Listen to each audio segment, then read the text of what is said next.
Talk about the first rockabilly you ever heard and what the music did to you. You know, I know certainly that.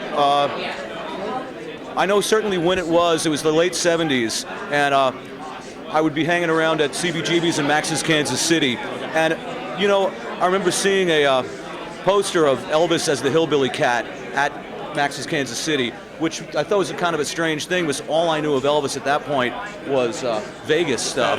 Yeah, exactly. And you know, they had that, and they had Blue Moon of Kentucky and That's All Right on the jukebox, and I think it may have been there that it really kind of hit me. Yeah. And talk about your greatest memories of getting together with Brian and Jim and putting that band together and seeing that impact that you had in Europe. Well, I mean, we started so young. I mean, with the Stray Cats, we all went to high school together, so we know each other since we're 9 or 10 years old.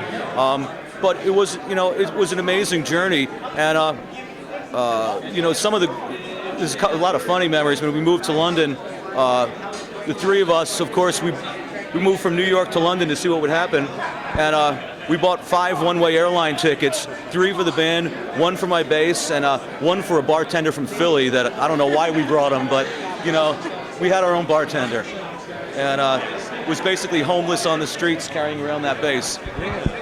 And talk about those glory days. You know, MTV was booming, the videos hit, it was like overnight in a way. Yeah, I mean, things took off quick. MTV was amazing when it started, when they were actually playing videos, and it was a trip, you know. Things took off like a rocket, and from the start of the band to our first hit record was probably a year. Yeah. Very quick. Now, tell us again what advice you would give to a young player, young band today to really have a chance to stand out. Well, you got to do what you love, and hopefully that's something that's unique, that's true to yourself. And I think that really is the key. I mean, it's persistence and it's love of doing it. And you know, the rest is a crapshoot. But you know, if you go into it with that attitude that you love what you do and you have no alternative, I never had a fallback plan. So I think that's the only way to go. You know.